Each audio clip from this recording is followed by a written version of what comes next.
rasulina wa maulana Muhammad tibbil qulub wa dawaiha wa afiatil abdan wa shifaiha wa nuril absar wa dhiyaiha wa qutil arwah wa qidaiha wa ala alihi wa sahbihi.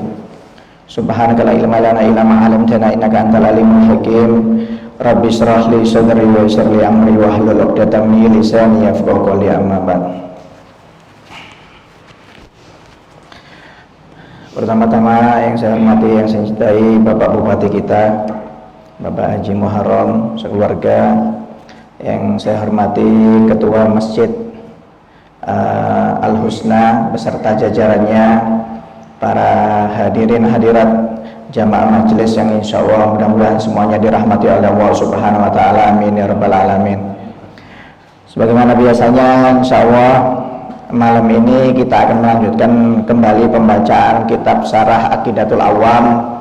Sekarang masuk dalam pembahasan yang pertama, yaitu tentang sifat-sifat Allah Subhanahu wa Ta'ala.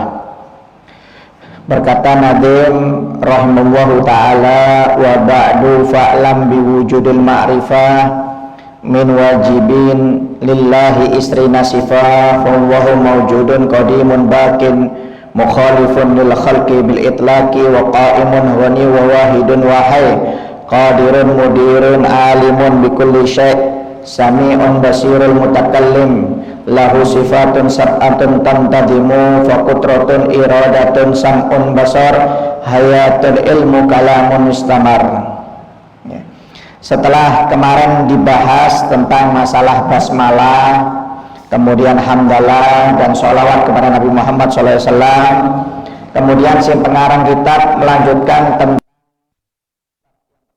tentang sifatnya Allah Subhanahu wa Ta'ala yang wajib diketahui oleh setiap orang yang mengaku Islam atau mukmin kepada Allah Subhanahu wa Ta'ala. Sifat Allah Subhanahu wa Ta'ala itu ada tiga. Ada sifat wajib, ada sifat mustahil, kemudian ada sifat jaiz. Ya. Jadi sifat-sifat Allah itu dibagi menjadi tiga. Yang pertama sifat wajib. Apa yang dimaksud dengan sifat wajib? Yaitu yang dinamakan sifat wajib mala yutasawwar fi aqli adamu. Yang dinamakan sifat wajib yaitu apa-apa yang tidak bisa digambarkan di dalam akal dengan tiadanya sifat tersebut. Artinya apa? Sifat itu harus ada dalam diri Allah Subhanahu wa Ta'ala. Jadi kalau kita menggambarkan di dalam akal sifat ini tidak ada, itu mustahil, nggak mungkin. Pasti ada. Ya, jadi yang dinamakan sifat wajib itu apa-apa yang tidak bisa diakalkan di dalam akal kita tentang tidak adanya sifat tersebut. Artinya apa? Harus ada, mau tidak mau di dalam kotak kita ini harus menerima, mau tidak mau bahwasanya sifat Allah itu ada. Nah, kemudian ada sifat mustahil. Apa sifat mustahil itu? Mala yutasawwar fi aqli wujuduh, yaitu apa-apa yang tidak bisa digambarkan di dalam akal dengan adanya sifat tersebut. Ya. Jadi nggak bisa digambar. Apakah Allah punya sifat ini? Nggak bisa. Artinya apa? Mustahil. Kalau kita gambarkan mustahil. Artinya Allah tidak bisa menerima sifat tersebut. Ya. Jadi nggak mungkin otak kita bisa menerima, mau tidak mau bahwasanya kita tidak boleh meniadakan sifat tersebut untuk Allah Subhanahu wa Ta'ala. Itu namanya sifat mustahil. Jadi sifat mustahil itu adalah kita harus mengetahui bahwasanya sifat ini tidak ada di dalam diri Allah Subhanahu wa Ta'ala. Kalau sifat wajib itu kita harus mengetahui di dalam otak kita bahwasanya ini sifat yang tidak mungkin tidak ada di dalam diri Allah Subhanahu wa Ta'ala. Aslinya berarti pasti ada di dalam diri Allah Subhanahu wa Ta'ala. Kemudian ada sifat jaiz. Ya, sifat jaiz yaitu apa-apa yang sah digambarkan di dalam akal adanya dan tidak adanya. Ya, ini boleh. Ini namanya sifat jaiz. Jadi kita merekam di dalam otak kita bahwasanya Allah punya sifat jaiz, yaitu ada nggak ada itu boleh. Itu haknya Allah Subhanahu wa Ta'ala. Itu namanya sifat jaiz. Sifat jaiz ini bahasanya ada orang yang dimiskinkan, ada yang dikayakan, ada yang diberi penyakit, ada yang diberi sehat. Nah, itu namanya sifat jaiz. Jadi terserah Allah mau diadakan atau tidak diadakan, itu haknya Allah Subhanahu wa Ta'ala. Itu namanya sifat jais, yaitu sifat yang boleh digambarkan di dalam akal tentang adanya sifat tersebut dan tidak adanya sifat tersebut. Nah, itu sifat jais namanya. Jadi sifatnya Allah itu ada 3, yaitu sifat wajib, kemudian mustahil, dan sifat jais. Wajib harus direkam di dalam akal kita tentang adanya sifat tersebut. Kalau mustahil tidak boleh direkam di dalam otak kita tentang adanya sifat tersebut. Artinya apa? Nggak mungkin Allah punya sifat tersebut. Kalau jais terserah, boleh digambarkan dan boleh tidak, karena itu kehendak dari Allah Subhanahu wa Ta'ala. Kemudian yang pertama yang dibahas adalah masalah sifat wajib. Ya, sifat wajib yang pertama yang wajib diketahui oleh setiap orang mukmin, orang Islam, bahwasanya Allah itu punya sifat wujud, yaitu ada. Nggak mungkin Allah nggak ada, itu tidak mungkin, Pak. Kalau Allah nggak ada, bahasanya kita nggak bakal ada. Ya. Jadi wujud adanya, kita harus yakin bahwasanya sifat Allah punya sifat wujud, yaitu ada. Ya. Apa maksudnya ada? Yaitu bahwasanya tetapnya segala sesuatu dan wajibnya bagi seseorang bahwasanya zatnya Allah itu ada dan tanpa cacat. Ya, tanpa cacat. Apa dalilnya Allah ada? Dalilnya ada 2. Ada dalil akli, ada dalil nakli. Dalil akli itu pakai otak, kalau nakli itu Quran dan hadis. Ya. Apa dalil aklinya kalau Allah itu ada? Ya, kata para ulama, ditanya apa jawabannya kalau Allah itu ada? Ya, kata para ulama, al-ba'ratu tadulul al-ba'ir. Kotoran hewan, onta, itu menunjukkan adanya onta. Ya, maaf, Anda ngelihat ada kotoran sapi, itu berarti tandanya adanya sapi, karena nggak mungkin manusia mengeluarkan kotoran sapi. Ya, maaf, Anda nggak lihat kambing, tapi Anda lihat kotorannya kambing. Ya, kotoran kambing kan sudah kelihatan kayak kacang gitu. Ya, berarti Anda tahu, walaupun nggak lihat kambingnya, lihat kotoran, oh berarti tadi ada kambing. Tandanya apa? Dengan kotoran tersebut. Ya, kemudian contohnya yang lain yaitu asarul aqdam tadulul alal masir, yaitu jejak kaki itu menunjukkan ada orang yang berjalan. Jadi kalau Anda melihat di padang pasir, umpamanya di semen ini ya, ada semenan di tengah jalan, nggak tahunya ada jejak kaki, berarti Anda pasti tahu, berarti ada orang yang berjalan. Nggak mungkin ada jejak kaki nggak ada orangnya. Ya, semen kan kalau belum kering, kalau diinjak kan pasti ada jejaknya. Jadi jejak kaki itu menunjukkan ada orang yang berjalan. Itu dalil akli namanya. Itu dalil otak. Maksudnya apa? Anda sudah cukup ngelihat langit, bumi, matahari, bulan, laut. Ini siapa yang menciptakan kalau bukan Allah Subhanahu wa Ta'ala? Ya, kita harus yakin dengan akal ini sudah cukup. Kadang-kadang orang menanyakan apa buktinya Allah Ta'ala itu ada. Loh, gak usah banyak-banyak, Pak. Itu matahari, langit, bulan itu sudah menunjukkan tentang kebesaran Allah Subhanahu wa Ta'ala. Siapa yang bisa menciptakan langit dan bumi ini kalau bukan Allah Subhanahu wa Ta'ala? Ya, sampai Imam Abu Hanifah pernah diajak debat ya, dengan seseorang yang tidak percaya dengan adanya Tuhan. Jadi mereka beranggapan kalau mati jadi pasir. Ya, nggak ada Tuhan itu tidak ada. Bumi, langit ini ada dengan sendirinya tanpa ada penciptanya. Subhanallah, Imam Abu Hanifah ini memang kalau debat itu debatnya pakai akli, nggak pernah pakai nakli. Jarang Imam Abu Hanifah debat pakai Quran hadis, itu ya jarang. Debatnya itu pakai otak, kecerdasan otak. Subhanallah, Imam Abu Hanifah ini ketemu dengan pimpinan orang yang berfaham seperti ini.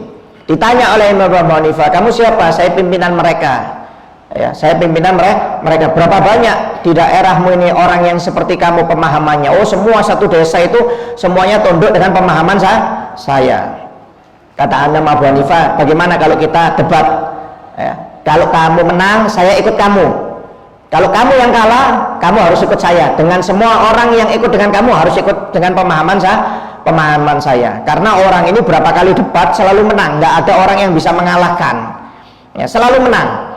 Akhirnya ya sudah, oke, diterima oleh si fulan ini yang pemahamannya salah, yang mengatakan bahwasanya Tuhan itu tidak ada.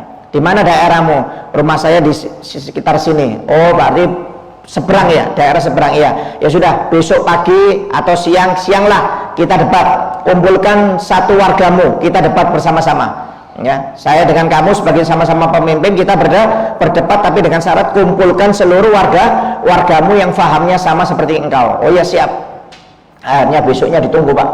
Ya, akhirnya mereka nunggu di lapangan. Ditunggu sampai siang, nggak datang Imam Abu Hanifah. Sampai sore nggak datang Imam Abu Hanifah. Orang-orang sudah capek, ya, mengatakan ini mungkin sudah takut debat ini, menyiapkan dalilnya nggak cukup, ya kata mereka ini. Ya.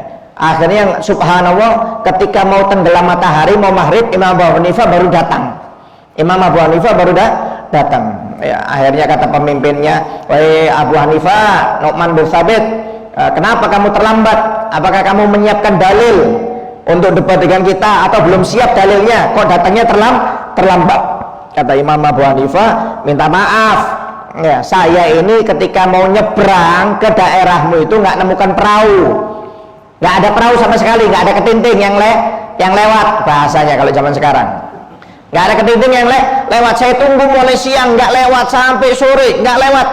Subhanallah, ketika saya mau pulang, nggak taunya di samping saya itu ada pohon roboh dengan sendirinya jatuh ke sungai. Setelah jatuh ke sungai, pohon tersebut langsung terpotong-potong dengan sendirinya. Setelah terpotong-potong dengan sendirinya, langsung membentuk menjadi sebuah perahu. Datang kepada aku, akhirnya aku naik ke atas perahu tersebut, bisa menyeberang. Makanya aku terlambat.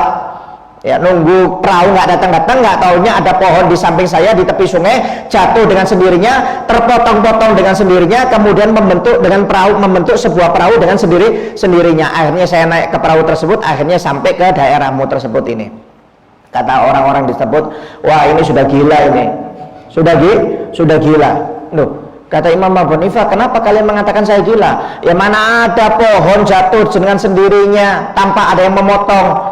Bolehlah mungkin rebah dengan sendirinya, tapi kalau terpotong-potong pasti ada yang motong. Nggak mungkin pohon itu terpotong-potong sendiri kalau nggak ada yang mau motong. Apalagi sampai membentuk sebuah perahu. Ya, kamu ini berarti sudah gila." Loh, gilanya kenapa? Karena kamu menyatakan perahu itu tidak ada yang buat, terbentuk dengan sendirinya. Berarti kamu ini gila, kata orang tersebut. Kata Imam Abu Hanifah, berarti yang lebih gila ini siapa? Saya apa kamu?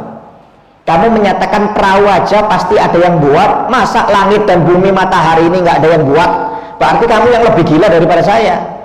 Kamu aja hal yang kecil menyatakan pasti ada pembuatnya, masa hal yang besar tidak ada yang membuat, kata Imam Abu Hanifah. Kata Imam Abu Hanifah, kamu ini memakai pakaian, kamu yakin nggak ada penjahitnya? Yakin, walaupun kamu tidak melihat. Iya, pasti kan pakaian ada penjahitnya walaupun tidak lihat.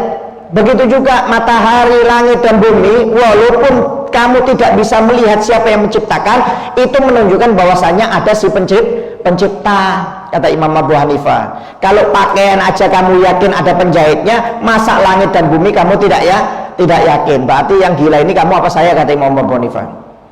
Akhirnya mereka mengakui. Akhirnya satu kota itu masuk dalam akidah Ahlus Sunnah wal Jamaah berkat Imam Abu Hanifah. Jadi debatnya nggak pakai Quran, nggak pakai hadis, Pak. Debatnya pakai akal. Ya, maaf ya, saya sholat di masjid ini Al Husna. Saya yakin masjid ini ada yang buat, nggak mungkin masjid ini langsung muncul. Klik. Ya, emang jin ifrit yang datang kan? Pasti ada yang buat, walaupun saya nggak pernah melihat tukangnya. Masjid ini pasti saya yakin ada yang buat. Ya, nggak mungkin tidak. Ya, apalagi langit dan bumi, matahari, masa langsung ada dengan sendirinya tanpa ada pembuatnya. Ya, jadi kita nggak mesti harus melihat si penciptanya.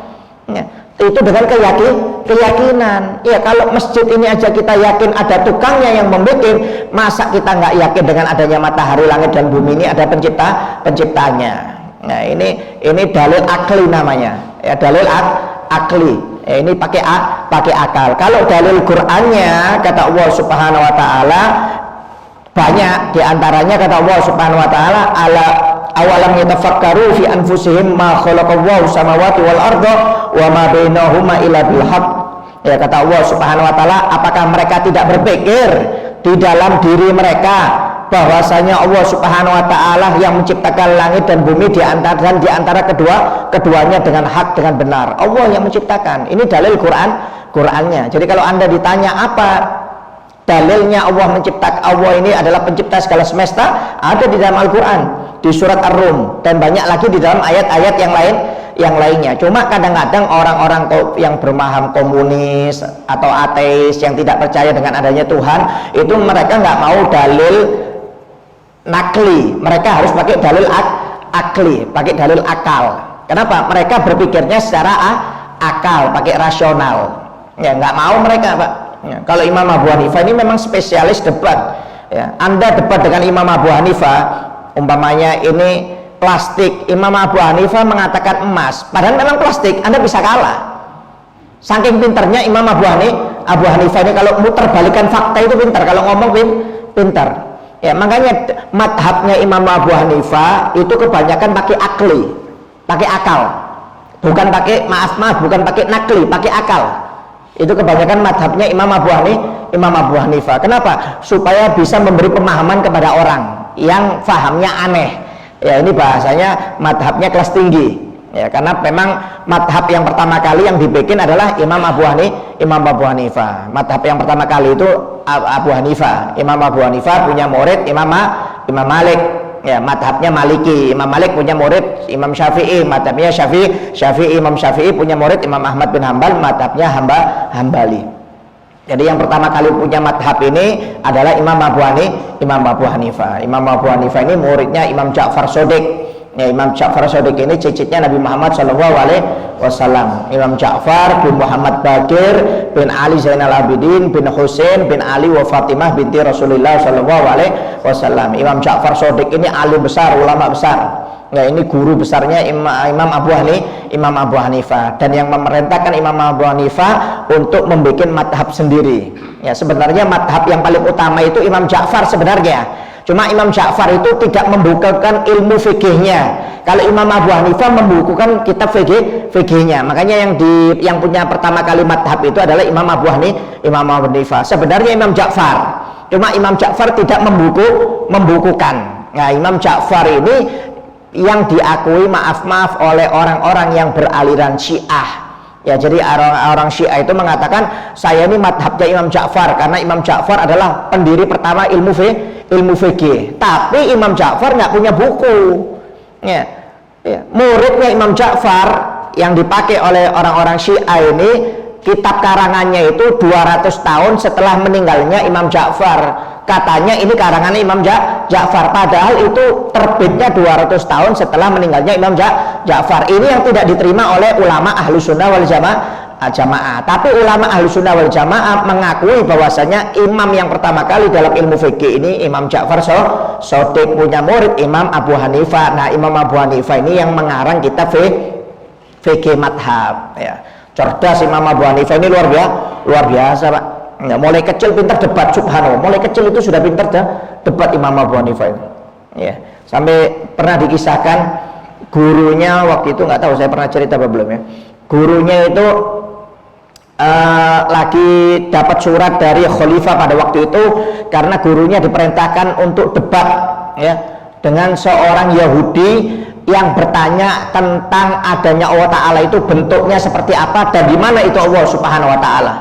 Jadi gurunya ini bingung, gurunya Imam Abu Hanifah ini mau cari dalil ini bingung. Kenapa orang Yahudi ini nggak mau pakai dalil nakli, nggak mau pakai Quran hadis, harus pakai dalil akal. Ya, nggak sembarangan orang yang bisa menjawab dengan dalil akal. Jadi gurunya ini bingung cari cara gimana cara debat dengan orang Yahudi ini. Ya, karena salah satu ulama, satu-satunya ulama yang ditunjuk oleh khalifah pada waktu itu untuk debat dia, karena dia memang orang pintar di zamannya itu, dia termasuk orang pintar lah. Ya. Akhirnya pusing dia cari cara untuk berdebat dengan orang Yahudi ini. Nggak lama Imam Abu Hanifah datang ini, masih umur 12 tahun, diriwayatkan umur 12 tahun. Datang kepada gurunya, Assalamualaikum guru. Sama gurunya nggak ditoleh, sambil pusing megang kepalanya gurunya dalam riwayat. Waalaikumsalam, ada apa? Nu'man bin Thabit. Ya, tadi malam saya mimpi guru, minta tolong tafsirkan mimpi saya, kata si Nu'man bin Thabit. Apa mimpimu? Sambil gak ditoleh.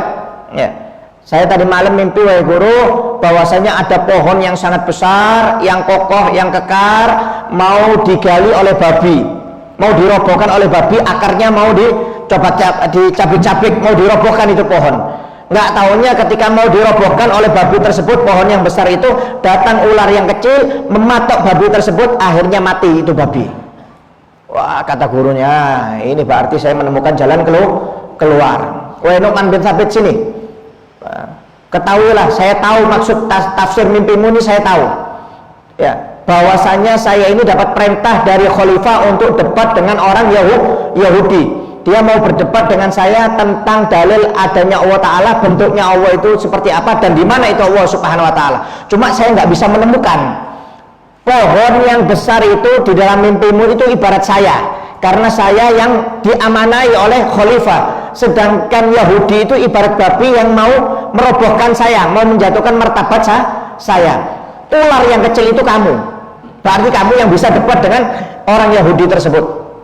Kata si gurunya ini, wahai guru, saya masih kecil, umur 12, masa disuruh debat dengan orang Yahudi? Sudah, enggak, ini tafsir mimpimu sudah ini, bahwasanya saya dikasih jalan oleh Allah Subhanahu Wa Ta'ala. Cepat kamu datang ke khalifah, saya kasih surat.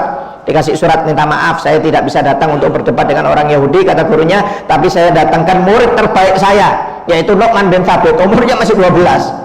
Ya, akhirnya datang ini Nu'man bin Thabit dikawal dengan murid-murid yang lainnya, datang kepada khalifah, dikasihkan surat, wahai khalifah, ini surat dari guru saya. Dibaca oleh gurunya, bingung, siapa yang suruh debat ini? Ditunjuk yang kecilin. Hah? Ini yang suruh debat? Iya. Akhirnya kata khalifah, ya sudah, mungkin ada hikmahnya ini, karena khalifah tahu gurunya ini orang yang soleh, nggak mungkin mengirim murid sembarangan.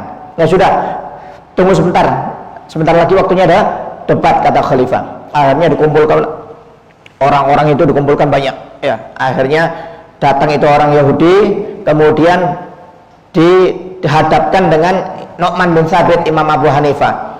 Ya, akhirnya kata Yahudi tersebut, wahai khalifah, siapa yang mau berdebat dengan saya? Ini sampingmu, ini anak kecil ini mau debat dengan saya. Saya ini biasa debat dengan ulama-ulama yang pintar, semuanya sudah saya kalahkan semuanya. Masa saya mau debat dengan anak bau kencur seperti ini? Kasih gurunya suruh datang, saya nggak mau berdebat dengan anak yang seperti kecil seperti ini, kata si gurunya, kata si Yahudi ini. Akhirnya karena keberatan ini Yahudi, Nu'man bin Thabit angkat tangan, wahai khalifah, saya juga keberatan kalau mau suruh debat dengan orang yang nggak punya akal seperti ini. Wah, marah ini orang Yahudi, kurang ajar, wahai khalifah, saya keberatan, sebelum debat aja dia sudah menghina saya kalau saya nggak punya akal. Kata Nu'man bin Thabit, Imam Abu Hanifah, minta maaf, wahai khalifah, saya nggak menghina, ini baru permulaan debat saja, ini baru permulaan debat. Apa maksudmu, wahai Yahudi? Kamu mengatakan ketika saya berbicara bahwasanya kamu nggak punya akal, kamu marah. Berarti kamu punya akal. Coba tunjukkan akal itu di mana dan bentuknya seperti apa. Coba tunjukkan, kata Imam Abu Hanifah. Kamu ketika saya panggil kamu nggak punya akal, kamu marah. Berarti kamu punya akal. Sekarang tunjukkan akal itu di mana dan bentuknya seperti apa. Akal itu bukan otak, Pak, ya. Binatang juga punya otak tapi nggak punya akal, ya. Jadi akal itu maaf bukan otak. Setiap makhluk itu rata-rata ada otaknya tapi belum tentu berakal. Kadang-kadang manusia lebih jelek daripada binatang. Kenapa? Nggak ada akalnya.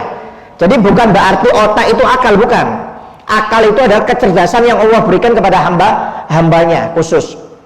Ya, kata Nu'man bin Thabit, kalau kamu mengatakan kamu punya akal, coba tunjukkan di mana itu akal dan seperti apa bentuknya. Kata orang Yahudi tersebut, nggak bisa. Akal itu kecerdasan, nggak ada tempat dan tidak bisa dilihat. Ya, kata Nu'man bin Thabit, ya sudah, kalau begitu mau apa kamu tanya bentuknya Allah seperti apa dan di mana Allah Ta'ala?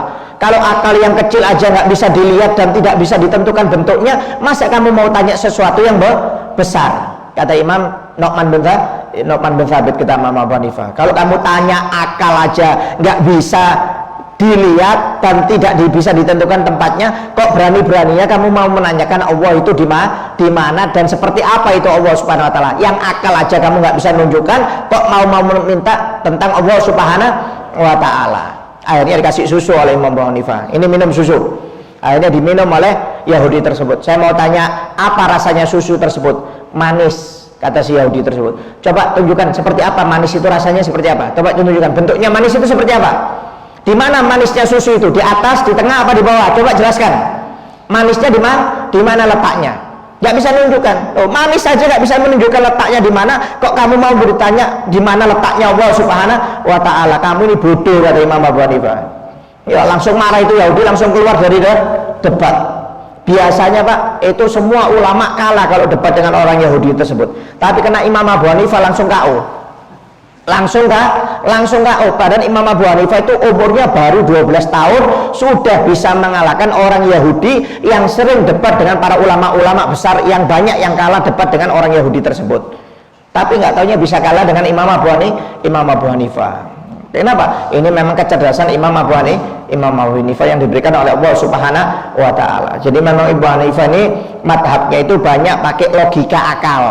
Ya, pakai logika akal. Kenapa? Karena kadang-kadang sebagian orang itu nggak mau menerima Quran dan hadis. Jadi mereka pakai akal. Jadi mau tidak mau ada sebagian ulama yang memang yang bisa menjawab dengan akal juga. Ya, dengan akal. Ya. Jadi kalau ditanya apa dalilnya Allah Subhanahu wa Ta'ala, ya sudah, yang jelas matahari itu adanya tentang Allah Subhanahu wa Ta'ala. Masa ada matahari dengan ada sendirinya? Pasti ada penciptanya. Adanya laut, adanya gunung, itu berarti menunjukkan adanya pencipta. Siapa yang bisa menciptakan? Pasti hanya Allah Subhanahu wa Ta'ala. Tidak mungkin tidak. Ya, itu dalil akli. Ya, jadi hati-hati kalau debat dengan orang liberal. Ini biasanya orang liberal itu nggak mau pakai Quran dan hadis. Biasanya dia pakai akal juga, orang-orang liberal. Jadi orang liberal ini orang yang pura-pura pemahamannya Islam, tapi sebenarnya ingin merusak Islam dari dalam. Hati-hati. Ya, kadang-kadang sudah masuk ke IAIN itu, ya, pendidikan Islam itu kadang-kadang dosennya itu orang-orang liberal mereka itu. Ya, sampai ada salah satu ospek di salah satu IAIN di Jawa itu, ospeknya itu peluncuannya itu murid-murid yang baru itu suruh nginca Al-Quran. Al-Quran ini bukan firman Allah, cuma kertas saja, cetakan.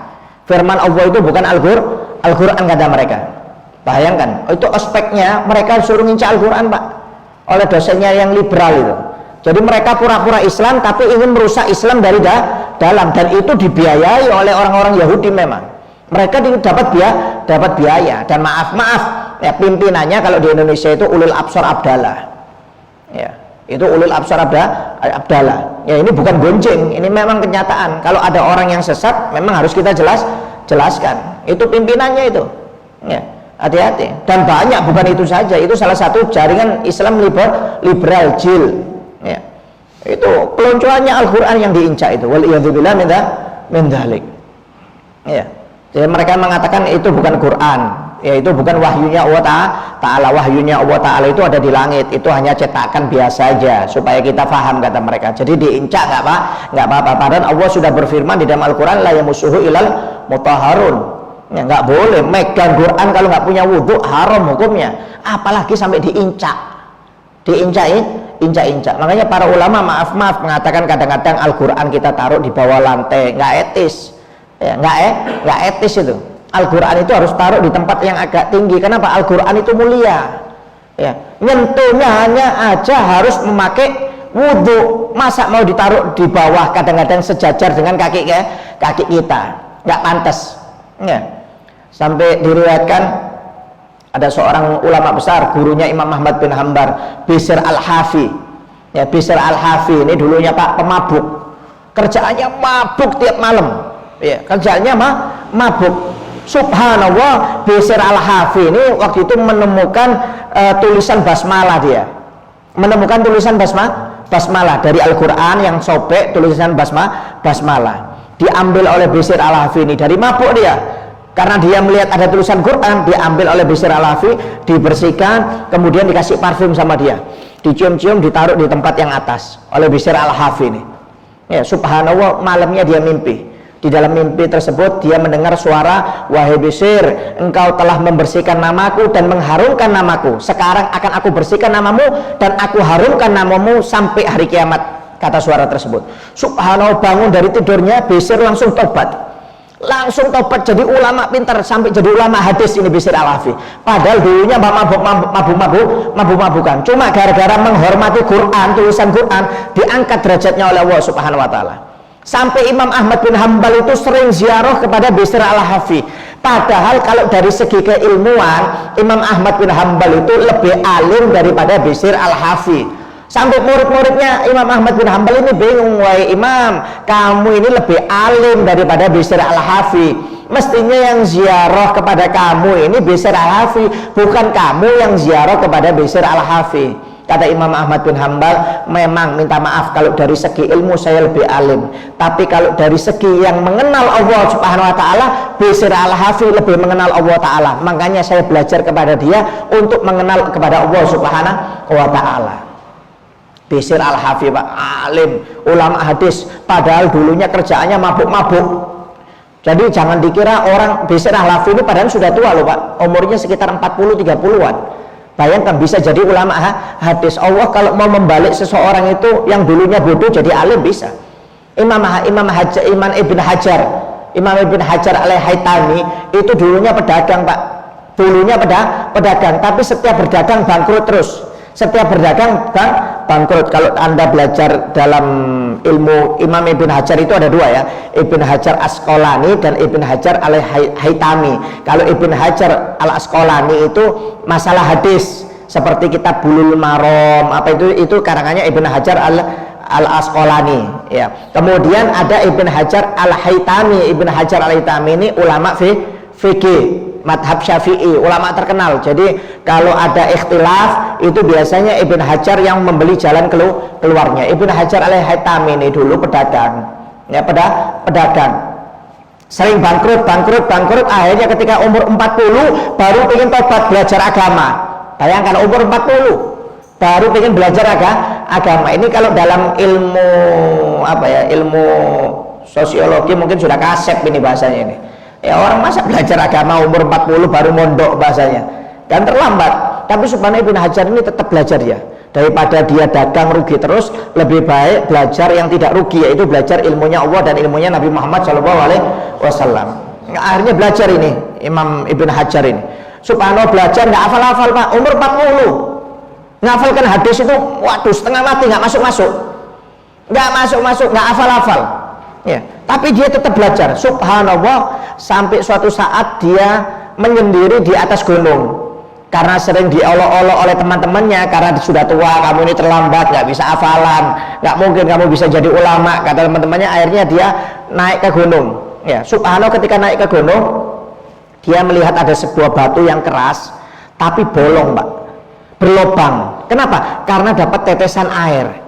Kata Imam Ibn Hajar, ini batu yang keras saja bisa berlubang dengan tetesan air yang lembut.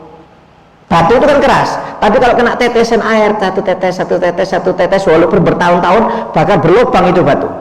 Kata Imam Ibn Hajar, masa saya punya otak nggak bisa masuk-masuk? Kalau batu yang keras seperti ini aja bisa lubang dengan air yang lembut, berarti saya bisa. Saya berarti belum terlambat, kata Imam Ibn Hajar. Wah, langsung yakin dia. Subhanallah, karena keyakinannya yang luar biasa, langsung jadi hafal Quran, hafal hadis, subhanallah, jadi ulama besar. Sampai sekarang kalau Anda belajar kitab fikih, kalau dalam madhab Syafi'i, itu pendapatnya Ibn Hajar itu pasti nomor 1 dipakai oleh para ulama. Nomor 2 baru pendapatnya Imam Romli. Ya, Ibn Hajar itu nomor 1, subhanallah, nggak ada kata terlambat bahasanya. Ya, seperti Bishr Al-Hafi yang menghormati Al-Quran. Ya, jadi hati-hati. Kalau Bishr Al-Hafi aja bisa diangkat derajatnya oleh Allah Ta'ala gara-gara memuliakan kertas Al-Quran yang sobek, waliyadzubillah min dzalik, bagaimana orang-orang liberal ini ya, Al-Quran diincak-incak. Hati-hati ya, mereka kadang-kadang merusak pemikiran anak-anak muda kita, Pak, dan itu banyak, Pak ya. Sampai kemarin lihat apa, Anda lihat dosen IAIN kayak itu, ada yang skripsi akhir bahwasanya perempuan sebelum menikah boleh untuk kumpul, dites dulu, dan itu diterima oleh rektornya ya, oleh dosennya diterima. Kenapa? Liberal. Kalau nggak liberal nggak mungkin, Pak. Mana ada hukum, Anda cari hukum orang belum kawin belum boleh nyoba dulu, Emang barang dagangan apa dicoba? Kayak beli anggur dicoba dulu manis apa enggak? Loh, bayangkan. Mereka beranggapan bahwasanya boleh kumpul dulu sebelum menikah. Kenapa? Karena ajarannya liberal. Karena memang mau merusak, dan itu di sekolah Islam loh, gitu. Di IAIN itu. Cuma saya lupa di IAIN mana itu. Jogja ya? Iya, UIN Jogja. Bayangkan, hati-hati. Memang banyak pemahaman-pemahaman liberal yang ingin merusak Islam. Waliyadzubillah min dzalik. Ya, nanti lama-lama dia menyangkal dengan adanya Allah Ta'ala sampai menyatakan semua agama itu sama, nggak apa-apa. Yang penting nyembah Tuhan. Duh, mana ada semua agama sama? Allah sudah menyatakan di dalam Al-Quran, Inna dina indallahil Islam. Hanya saja agama hanya saja agama yang diterima di sisi Allah itu hanya Islam. Kok dia menyatakan semua agama sama, yang penting nyembah Tuhan? Ujung-ujungnya apa? Memang mau merusak Islam dari dalam. Hati-hati. Ini pemahaman-pemahaman yang berbahaya. Nah, disinilah dibutuhkan kecerdasan ulama yang memakai logika akal. Karena kalau musuh dengan mereka ini nggak bisa pakai Quran dan hadis, harus pakai akal, Pak. Ya, makanya Imam Abu Hanifah itu debatnya dengan akal, dan madhabnya itu kebanyakan memakai akal. Kenapa? Kalau pakai Quran dan hadis nggak masuk kepada otak-otak mereka, itu nggak masuk kepada orang-orang yang liberal, nggak bisa diterima. Harus pakai akal, nggak bisa pakai Quran dan hadis. Makanya ketika ada ospek, ya, ada seorang dosen yang mengatakan bahwasanya Al-Quran ini cuma tulisan, boleh diinjak-injak, dilempar sama dosen tersebut. Subhanallah, dosen ini ngarang kitab, punya karangan kitab. Ada muridnya yang ahlu sunnah wal jamaah, ya, akhirnya marah. Ya, akhirnya dia mengatakan, wahai guru, ini apakah karangan Anda? Ya, itu karangan saya. Dilempar sama muridnya. Dilempar. Ini tulisan saja, ilmunya di otak Anda. Marah gurunya. Kurang ajar ini kamu, nggak menghormati buku saya ya. Loh, buat apa menghormati buku kamu? Orang kamu aja nggak menghormati Al-Quran kok, kata muridnya. Kalau kamu menghormati Al-Quran, saya akan menghormati kamu. Kamu aja bukumu dibuang, kamu marah, apalagi Allah Subhanahu Wa Taala. Ya. Kamu aja nggak bisa menghormati Al-Quran, mengatakan Al-Quran ini cuma tulisan. Kenapa bukumu ketika dibuang, saya injak, kamu kok marah? Kan ini tulisan, ilmumu kan di otak. Kenapa kamu marah? Kamu ini aneh, kata muridnya. Langsung diam dosennya. Gak bisa jawab. Kenapa? Gak bisa. Akal ketemu akal. Kalau dia menghina agama, kita jawab secara akal. Ya. Jadi hati-hati. Ya, kadang-kadang ada orang yang backgroundnya agama tapi ingin merusak Islam, dan ini banyak sudah. Ya, makanya jangan sembarangan berguru. Hati-hati. Ya, di Indonesia ini subur. Cuma aliran sesatnya juga subur. Sama. Setiap tanam ini jadi tanam ini, jadi tanam ini, tapi aliran sesatnya juga subur. Ya, macam-macam aliran. Ada aliran makrifah, belajar tauhid, gak usah sholat, gak pakai syariat. Dari mana tauhid kok gak pakai syariat itu? Ya. Kamu kalau belajar tauhid ini hatam, gak perlu sholat, cukup sudah dijamin masuk surga. Ya. Kalau enggak, kalau belum hatam boleh dibayar 15 juta. Tebusannya untuk masuk surga supaya bisa nggak sholat. Dari mana, Pak? Ajaran seperti ini loh. Itu kadang-kadang banyak orang yang percaya, yang ikut. Kadang-kadang yang ikut ini, Pak, orang-orang pintar, bukan orang-orang bodoh loh. Orang S1, S2, S3 sampai jadi S-teler. Ya, pintar sampai jadi bongol kadang-kadang. Ya. Mana ada hatam syariat itu dari mana? Nabi Muhammad itu loh yang sudah dijamin masuk surga, sholat sampai kakinya bengkak kok. Nabi Muhammad itu sholat sampai bengkak. Siti Aisyah sampai menangis, ya Rasulullah, jangan memaksa dirimu, kamu ini dosanya sudah diampuni oleh Allah Subhanahu Wa Taala, masa sholat sampai bengkak seperti ini? Kata Nabi Muhammad, apakah aku nggak boleh menjadi hamba yang bersyukur kepada Allah Taala? Anda cari sahabat Pak Abu Bakar, apakah sudah dijamin masuk surga loh Abu Bakar ini? 10 sahabat yang dijamin masuk surga. Anda cari riwayat Sayyidina Abu Bakar meninggalkan sholat, ada enggak? Enggak ada. Sayyidina Umar, Sayyidina Ali, Sayyidina Utsman, Anda cari riwayatnya, dia hatam sholat, ya, hatam syariat, nggak perlu sholat, nggak ada ceritanya, nggak ada, Pak. Kalau sahabat saja Nabi Muhammad itu sholat sampai akhir umurnya, masa kita yang belum dijamin surga hatam sholat? nggak usah sholat sudah cukup, saya ikut pengajian makrifat tadi. Kalau kamu kan bau kencur, ilmunya baru kecil, kamu harus sholat. Kalau yang ilmunya tinggi-tinggi nggak perlu sholat. Iya, saking tingginya kayak iblis. Iblis kan ilmunya tinggi, saking tingginya sesat pak, diusir oleh Allah dari dalam surga. Iblis itu alim, malaikat kalah alim dengan iblis, manusia nggak ada apa-apanya dengan iblis. Cuma gara-gara sesat diusir oleh Allah Subhanahu Wa Taala dari surga, sombong. Ya, kalau orang ada mengakui dirinya alim, ya saking alimnya jadi nggak perlu sholat, ini berarti sama seperti iblis. Ya saking alimnya sampai sesat, padahal bongor. Mana ada orang alim ngaku alim? Orang alim itu semakin alim itu semakin tawadhu, semakin rendah. Seperti Imam Syafi'i, kata Imam Syafi'i, kalau ada pendapat yang lebih baik daripada aku, pakailah, karena itu termasuk pendapatku. Ini menunjukkan ketawaduan Imam Syafi'i. Nggak ada orang alim ngaku dirinya alim, itu nggak ada pak. Orang alim yang ngaku alim ya iblis. Jadi kalau ada orang pinter ngaku pinter, iblis. Orang kaya ngaku kaya ya korun. Sama berarti. Ya, hati-hati, jangan mengakui diri kita paling hebat, paling alim, paling kaya jangan. Ya, bahaya nih pak. Ya. Banyak loh aliran seperti ini, maaf. Ya, di Tanjung ini aja ada. Saya sering denger itu. Ya, petamat jadi. Pengajiannya jam 12 malam. Ya, pengajiannya jam 12 malam. Ya, waktunya setan keluyuran ini. Ya, pengajiannya waktu setan keluyuran. Mana ada pengajian jam 12 malam? Ya. Pengajian kan maghrib, antara maghrib sampai isya atau habis isya masih masuk akal lah. Ini jam 12 malam pengajiannya, waliyadzubillah min dzalik. Udah hatam.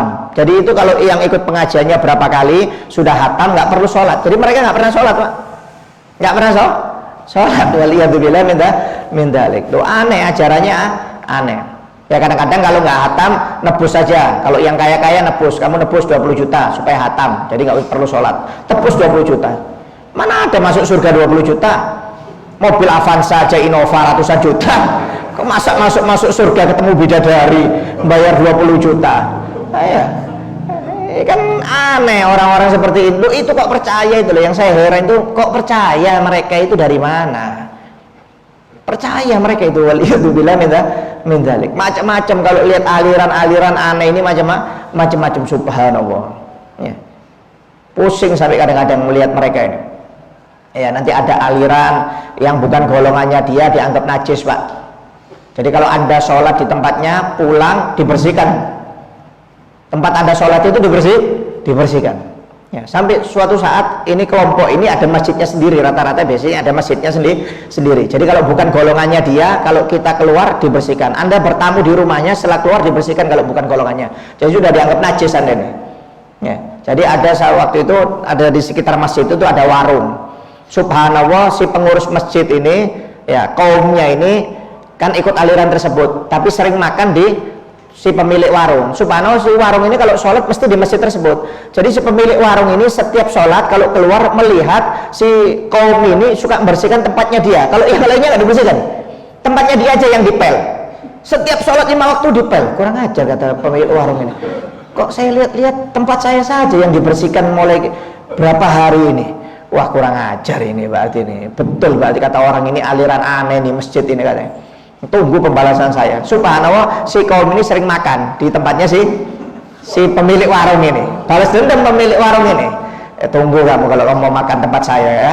Akhirnya subhanallah ketika makan si kaum ini ya ke warung tersebut sudah ditunggu, waktu dikasih makan ditunggu sama si pemilik warung dari belakang. Jadi setiap nempel sedikit ke meja suruh ngangkat dilap mejanya, nanti nempel sedikit tangannya suruh ngangkat dilap. Jadi sampai kaum ini marah, kurang ajar kamu ini, masa saya dilap-lap terus dari tadi bekasnya saya. Loh kalau kamu nggak mau dikurang ajari, kenapa saya sholat di masjidmu kok kamu lap terus? Berarti kamu juga kurang ajar. Kalau kamu nggak kurang ajar, nggak mungkin saya kurang ajar ke kamu. Kalau kamu nggak ingin seperti ini, dibeginikan seperti ini, kamu jangan membuat saya seperti itu juga.